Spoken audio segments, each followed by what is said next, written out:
She see money all around me. I look like I'm the man. Yeah, but I was down and out like last week. Tell me where have you been?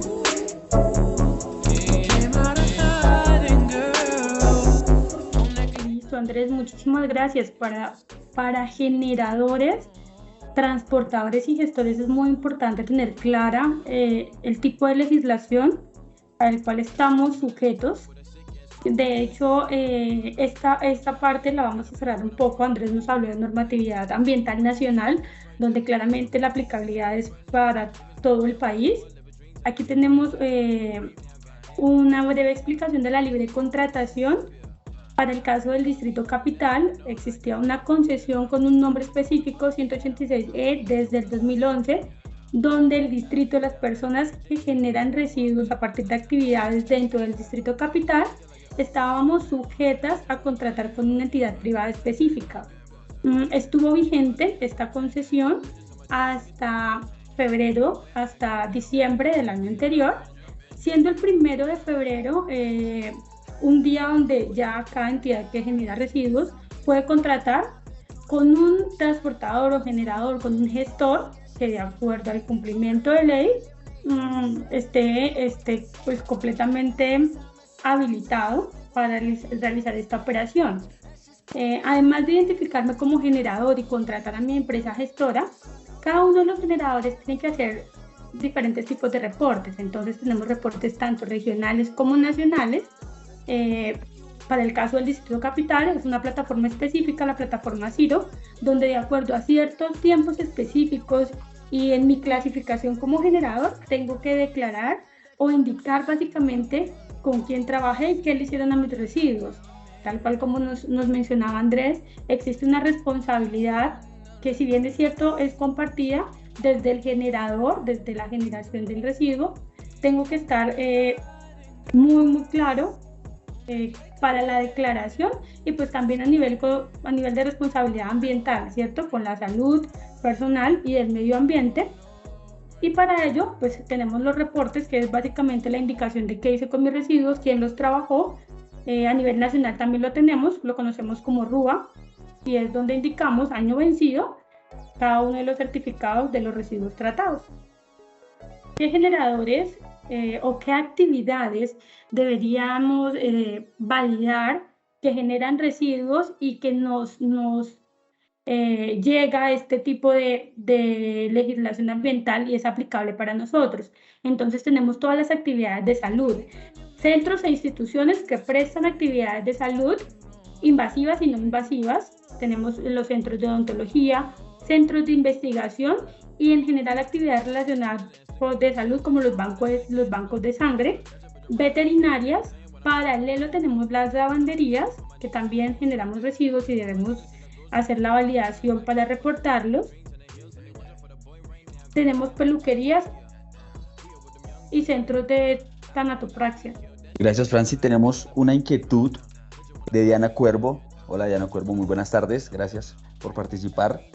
Ella nos dice: tengo un edificio mixto. ¿Cuál resolución le aplicaría a Diana? Muchas gracias. Diana, muchísimas gracias. Si con edificio mixto te refieres a un edificio donde tenemos diferentes locales y prestamos diferentes actividades, por ejemplo, en el local del piso 1 tenemos una barbería, pues en el piso 2 hay un centro de estética, pero en el 3 hay una zona administrativa, tenemos la opción de declarar por generador, es decir, el local con su propio RUT, con su razón social del piso 1 que presta la actividad de odontología, debería declararlo puntualmente como generador. Entonces, en el mismo punto se pueden prestar diferentes actividades, pero como generadores de esas diferentes actividades, cada uno es responsable de sus residuos. No sé si con eso te quedó claro o pues nos escribes algo adicional. Bueno, teniendo en cuenta el tema de los residuos peligrosos, es necesario definir qué es un residuo. Con respecto a los residuos, podemos decir que es una sustancia o un subproducto que puede ser sólido, líquido, gaseoso, generado como resultado de cualquiera de las actividades de atención o interacción con el sector salud, como lo explicaba mi compañera dentro de su alcance, que abarcan actividades como diagnóstico, tratamiento, docencia, laboratorios, investigación, farmacia, consultorios, hasta el mantenimiento que resultan siendo las lavanderías de los hospitales. Teniendo en cuenta lo anterior, los residuos de manera general se clasifican en no peligrosos, que abarcan los que normalmente conocemos cotidianamente, como son los biodegradables, los reciclables, los inertes y los ordinarios. Entre ellos está el papel, el cartón, los compostables, los residuos de barrido, y por otra parte tenemos los residuos peligrosos, que los clasificamos en tres categorías. Dos de estas, de acuerdo a su riesgo, tenemos los de riesgo biológico, que tienen en cuenta los biosanitarios, los anatomopatológicos, los cortopunzantes y los residuos de animales. Y por otra parte tenemos los químicos, que son los fármacos, los citotóxicos, que tienen que ver normalmente con procesos oncológicos y tratamientos de cáncer, los metales pesados como el mercurio, el zinc, el plomo, el cadmio, los reactivos, los contenedores presurizados, que normalmente en el sector salud contienen anestesias o son algún tipo de medicamento específico, y los aceites usados, que se generan normalmente en las actividades de soporte, como lo son los mantenimientos a maquinarias o implementos utilizados. Adicionalmente, teniendo en cuenta pues la pregunta que le habían hecho a mi compañera cuando se habla de un edificio mixto, también tenemos que tener en cuenta los residuos generados en las zonas administrativas, y estos normalmente conllevan luminarias que en su momento presentaban contenidos o trazas de mercurio, toners que normalmente tienen trazas de metales pesados, RAEs y baterías. Cuando nos referimos a RAEs hablamos de elementos electrónicos o eléctricos. Teniendo en cuenta lo anterior, quisiera dar algunos ejemplos con respecto a los residuos peligrosos y biosanitarios y anatomopatológicos. Algunos de estos ejemplos son las gasas, que normalmente tienen sangre o fluidos corporales, piezas dentales, que a veces tienen metales pesados. En el momento ya no se manejan tanto estos tipos de elementos. Sondas, bajalenguas, vendajes, guantes, algodones, hemoderivados, como los que se utilizan en los tratamientos de transfusión de sangre.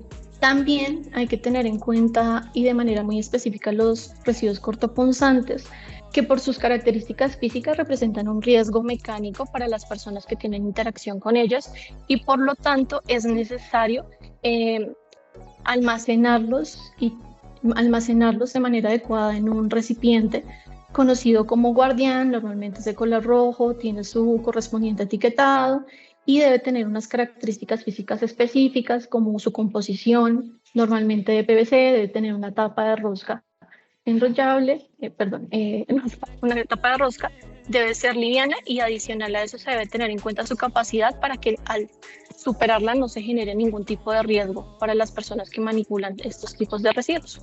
También tenemos los residuos químicos, como se les mencionaba previamente. Estos normalmente están identificados con una calavera y normalmente se deben almacenar en bolsas rojas. Nuevamente hablamos de los fármacos, los citotóxicos, los metales pesados, los reactivos, los contenedores presurizados y los aceites usados.